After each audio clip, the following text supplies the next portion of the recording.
1945 was for two things. End of the war, which was wonderful, and Stan Francis starting in business.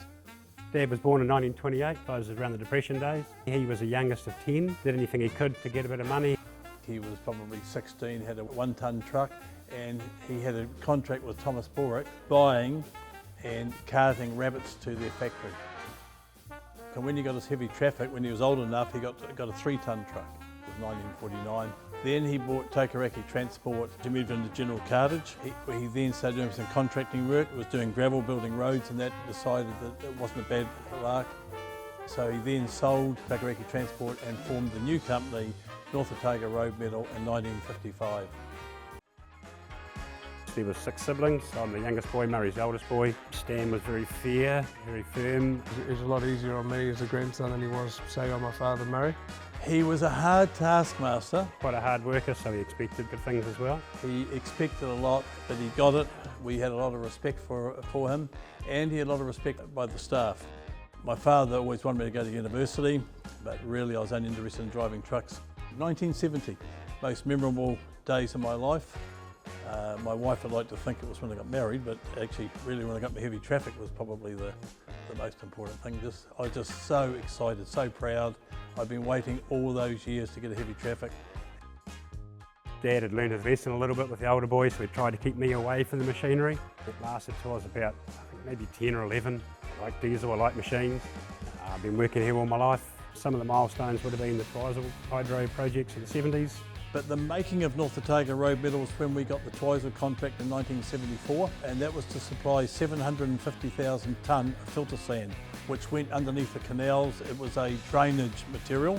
In those days, when you put a tender in, then you say, and we need $1 million for plant. It's paid back interest-free over the course of the contract. Our father went out and bought 4 Mack trucks, 3 Volvo trucks, a couple of ERFs, and he bought 3 brand new loaders, bought a Cat 980, we bought a Michigan 175. It was all new gear, and we built a brand new plant to supply the filter sand. Then we carted another 1 million tonnes to the concrete batching plant of sand and aggregate. So we were pretty well experienced at sand and ag. Progressed then to the Clyde big projects in the 80s. In the 90s, we expanded into Christchurch and bought our first land-based quarry, which we still have 30 years later. Technically, I suppose I started actually sweeping the floors.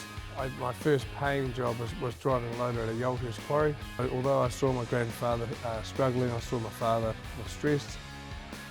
You just blank that out and you see the fun bits, you see the machinery, you see the trucks, you see the people, and that's something that I was always passionate about. All I wanted to do was be in the family business and be around the staff. They were like second, third fathers to me, and all I wanted to do was be alongside them, and as soon as I could, I was. Our father died in the early 90s. He was only 63. I think stress killed him. Interest rates are really high. Not long after the stock market crash in the late 80s, times were tough back then. I was the oldest, so basically when he died, I basically got the job. And also lost a general manager 6 months prior to that. The survival of the company was the utmost for me. I was blessed with very good staff. I lined up some key people and said to them that I'll look after you. If you look after us, I said there'll be some trying times, but we'll get there, and we have. It wasn't that many years ago that we were running some 40, 50-year-old crushers and we were patching them up and keeping them going. When we did start buying new gear again in the 90s, it was quite exciting. We'd get one new truck or one new loader every few years. As the business has expanded and grown, that becomes a lot more regular. Since then, it's probably been a bit of a natural progression and expansion. We've sort of continued with land and resource opportunities. We expanded into concrete in the late 90s, originally in Christchurch. Kiwi Concrete came to Oamaru. Expanded into Twizel, set up a plant there. It was in 2008, GFC, and then that was when everyone was really struggling. We were one of those companies. We managed to secure a couple of key contracts, and although we didn't make any money out of them, it certainly kept us going, and it's the one thing we've talked about here today is that the staff is the most important asset.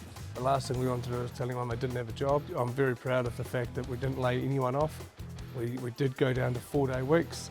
We did a lot of things that we wouldn't normally do, but we never laid anybody off, because they are the most important things in our business. We can buy new machines, we can buy new trucks, but very hard to buy labour and good labour. Oamaru is our home base, and at one stage 80% of our work was Oamaru, 20% Christchurch. So the Christchurch earthquakes obviously was devastating for so many people. With the earthquake, when it first started, that was a very busy time. And then obviously once they'd done the demolition, then you've got to build new buildings and you've got to do the foundations. They started motorways, they changed where subdivisions were. It just created a lot of aggregate cartage and crushing grills. We had already expanded into Rolleston, but with the earthquake it really brought a market with it. It did create opportunity for us to expand. We tripled our Christchurch truck fleet. It changed our business considerably through that time. 80% of our work was Oamaru, 20% Christchurch. It's now turned the other way around. We now have 4 sites in Christchurch. Our biggest site there, which is our Rolleston quarry, we originally bought 200 hectares, which we thought would last us 100 years. We revised that and we've since bought quite a bit of neighbouring land, and now we are confident we've got enough for the next 100 years. We've probably tripled the size of our land holding out there now. The biggest asset we've got is the staff. We've got a lot of longevity in the staff. Number of staff, we've got close to 200. I think we're close on 200 on the Oamaru one time. And a guy came up to me and said to me, "Jesus Murray, I've tried to get a job with Road Metals."